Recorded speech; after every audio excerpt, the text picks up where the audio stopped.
Hello people WhatsApp সবাইকে আবার স্বাগতম to the FIFA world cup 2026 team preview series. এবং আজকে আমি যে দলটাকে নিয়ে প্রিভিউ করবো এই দলটাকে আপনারা গেস করেন দেখি।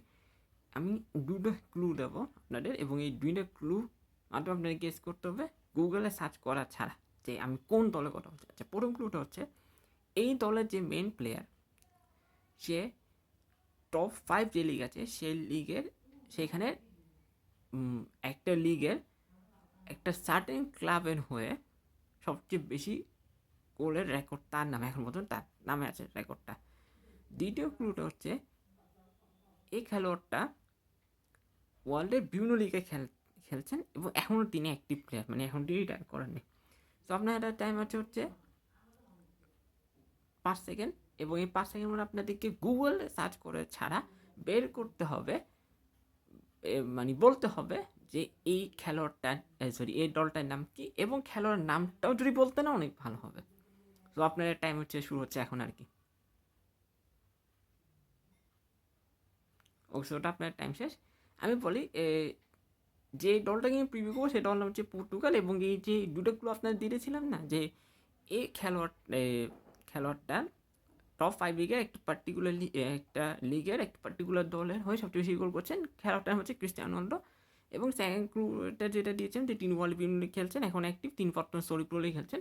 ক্রিস্টিয়ানো রোনাল্ডো স্প্যানিশ লা লিগায় রিয়াল মাদ্রিদ হয়ে এখনও পর্যন্ত সবচেয়ে বেশি গোল করছেন, 461টা গোল তার। এই রেকর্ডটা এখনও পর্যন্ত কেউ ব্রেক করতে নেই। আমি শিওর এই রেকর্ডটা কেউ ব্রেকও করতে পারবে না in the future. So Portugal এখনও পর্যন্ত 2026 বিশ্বকাপ আগ পর্যন্ত মোট 8বার ওয়ার্ল্ড কাপে পার্টিসিপেট করছে, এবং তাদের ভালো সাফল্য দুইবার এসেছে। একটা হচ্ছে 1966 সালে তারা তৃতীয় হয়েছিল, আর 2006 বিশ্বকাপে তারা চতুর্থ স্থান অর্জন করেছিল। এর বাদে তারা কোয়ার্টার ফাইনাল খেলেছে 3বার, তারা গ্রুপ পর্ব থেকে আসলে বাদ পড়েছে 3বার, 2002, 1988 এবং হচ্ছে আপনার 2014। এবং আপনি যদি পর্তুগালের রেকর্ডটা দেখেন in terms of participation in the FIFA world cup, খুব একটা হামর কিছু না। এইটা তারা নবমবার তারা আসলে ফিফা বিশ্বকাপ পার্টিসিপেট করছে। এবং ইন্টারেস্টিং ফ্যাক্টর হচ্ছে রোনাল্ডো ডেবিউ হওয়ার পর থেকে ন্যাশনাল টিমে পর্তুগাল এখন পর্যন্ত কোনো ওয়ার্ল্ড কাপ মিস করেনি। মানে starting from 2006 Ronaldo senior debut ছিল 2003 সালে। এরপর যদি আপনি দেখেন পর্তুগাল কিন্তু কোনো ওয়ার্ল্ড কাপ মিস করেনি। সারপ্রাইজিং বিষয়টা দেখেন, 1966 সালে পর্তুগাল তৃতীয় হয়েছিল। দেন 20 বছর পর তারা ওয়ার্ল্ড কাপে দুঃখিত 20 বছর পর তারা আবার ওয়ার্ল্ড কাপে কোয়ালিফাই করলো 1986 সালে। দেন 16 বছর পর আবারও তারা 2003 ওয়ার্ল্ড কাপে কোয়ালিফাই করলো, মানে মাঝখানে 1990, 1994, 1998 3টা ওয়ার্ল্ড কাপ পর্তুগাল কোয়ালিফাই করতে পারে। স্টার্টিং ফ্রম 2002 টু 2022 পর্তুগাল 2022 পর সবগুলো ওয়ার্ল্ড কাপে কোয়ালিফাই করেছে, এবং এবারে ওয়ার্ল্ড কাপে তারা কোয়ালিফাই করছে। তবে 2022 ফিফা বিশ্বকাপে কিন্তু পর্তুগাল কোয়ালিফাই করতে পারতো না। ইউরোপিয়ান কোয়ালিফিকেশনের রাউন্ডের শেষ ম্যাচ ছিল পর্তুগালের, সেটা গ্রুপের আয়ারল্যান্ড এগেন্স্টে। ওই ম্যাচে ক্রিস্টিয়ানো রোনালদোর একটা গোল ইজি গোল লাইন ক্লিয়ার করেছিল, কিন্তু রেফারি সেটাকে গোল অ্যালাউ করেনি। এরপর আপনার সবাই দেখেছেন রোনালদো রিয়াকশন গেম ছিল, সেই ক্যাপ্টেন আর্মব্যান্ডে ছুড়ে মাঠে ফেলে দেয়, এবং ওই আর্মব্যান্ড সেল করে একজন মেয়ে ক্যান্সার চিকিৎসা করা হয়। এরপর রোনালদো প্রচুর আসলে প্রশংসা কুড়িয়েছিলেন, কিন্তু ওই রিয়াকশানটার কারণে রোনালদোকে 1 ইউ দেওয়া হয়েছিল। এবং পরবর্তীতে পর্তুগালকে প্লে অফ ম্যাচ খেললো, সেখানে তারা 3-0 ব্যবধান জিতে 2022 ওয়ার্ল্ড কাপে কোয়ালিফাই করে।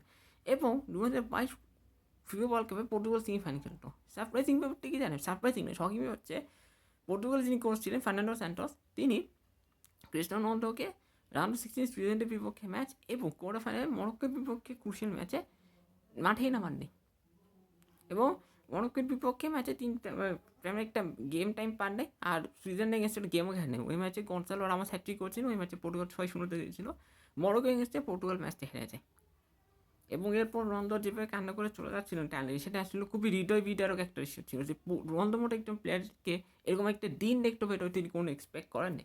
বাট এরপর ফার্নান্ডো স্যান্টোস এক হওয়ার পর থেকে রোনালদো এখন প্রত্যেকটা ম্যাচে স্টার্ট করছেন, এবং এটা কিন্তু ভালো দিক যে রোনালদো কিন্তু এখন ফর্মে আছেন। হ্যাঁ, মাঝে মাঝে তার গোল হয় না, বাট স্টিল তিনি ফর্মে আছেন, যেটা পর্তুগালের জন্য ভালো।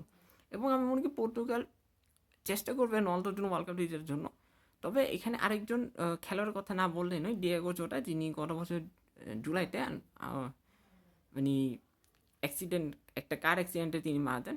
এটা খুব আনফর্চুনেট ছিল। তার সাথে তার বড় ভাই আন্দ্রে সিলভা, তারও মৃত্যু হয় ওই অ্যাক্সিডেন্টে। এবং এরপর থেকে পর্তুগালের প্লেয়ার আসলে জোটার প্রতি সম্মান দেখিয়েছে বেশ কয়েকটা ম্যাচে, এবং তারা চেষ্টা করবে ডিয়েগো জোটা প্লাস ক্রিস্টিয়ানো রোনালদোর জন্য আসলে ওয়ার্ল্ড কাপটা জেতার জন্য। দেখেন পর্তুগাল টিমের মধ্যে কিন্তু বন্ডিং ভালো আছে।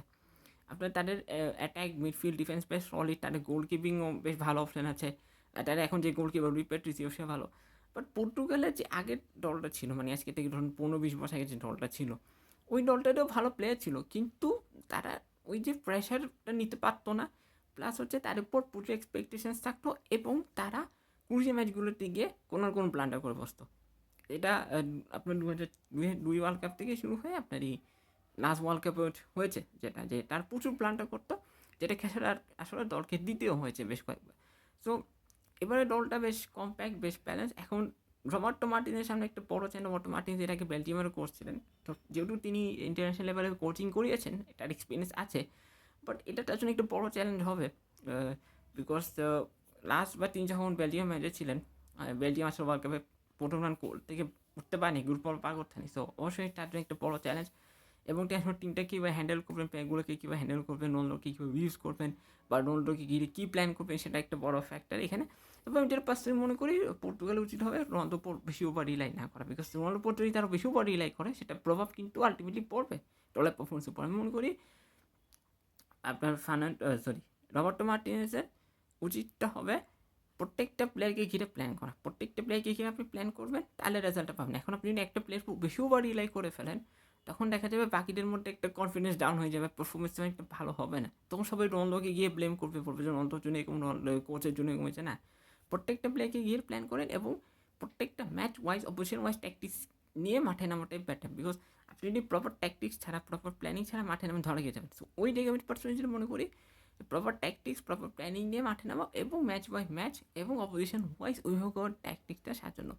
এবং যদি দেখছেন যে গেমের টেম্পো স্লো হয়ে আছে, বা গেমের টেম্পো আপনার দিকে, তখন আপনি চাইলে ফরমেশনটা, তখন চাইলে কোচ ফরমেশনটা চেঞ্জ করতে পারে। বাট আমি যেটা পার্সোনালি মনে করি, আমার পার্সোনাল ওপিনিয়ন যেটা, সেটা হচ্ছে ট্যাকটিক্সটা প্রপার হওয়া উচিত। বিকজ আপনি যখন খুব মানে কুইক কাউন্টার টিমের সাথে খেলবেন, আবার আপনি যখন লো ব্লক টিমগুলোর সাথে খেলবেন, তখন আপনার ট্যাকটিক্স হয়তো একই হবে না, একটু ডিফারেন্ট ট্যাকটিক্স হবে। লো ব্লক টিমগুলো এগেনস্টে একরকম ট্যাকটিক্স হবে, যারা কুইক কাউন্টার অ্যাটাক ফুটবল খেলে তারা এগেনস্টে একরকম ট্যাকটিক্স হবে। সো ওই জিনিসটা একটু হলো পিছিয়ে যাবে, মানে একটু পিছিয়ে দেবে রবার্টো মার্টিনেজের প্ল্যানকে। সো আমি যেটা পার্সেন্ট মনে করি, ডিফারেন্ট টিমের এগেনস্টে ডিফারেন্ট ট্যাকটিক্স নেওয়ার দরকার হলে রোনাল্ডোকে প্রপারলি ইউজ করেন, অন্য ওভার রিলাই করাটা অবশ্যই বন্ধ করতে ফার্স্ট অফ অল। তারপর যে প্রত্যেকটা প্লেয়ারকে তাদের প্রপার পজিশনে খেলাতে, এবং তাদেরকে ওইভাবে করে ইনস্ট্রাক্ট করতে হবে যে তোমরা কীভাবে করে খেললে দলের জন্য হবে। এবং প্রত্যেকটা প্লেয়ার যদি নিজের পার্সোনাল 11 জন্য খেলতে থাকে, সেলফিশ হয়ে খেলে, তাহলে কিন্তু কোনো লাভ হবে না।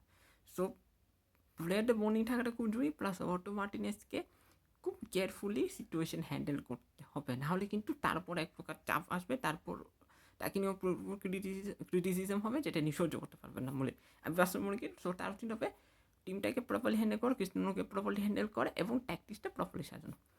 সো হচ্ছে আজকে টিম কেমন লেগেছে অবশ্যই কমেন্ট করে জানাবেন। যদি ভিডিও ভালো লাগে অবশ্যই বেশি শেয়ার করবেন। আপনার সাথে দেখা হচ্ছে আবার আমার রবিবার। ততদিন সবাই ভালো থাকবেন, ধন্যবাদ সবাইকে।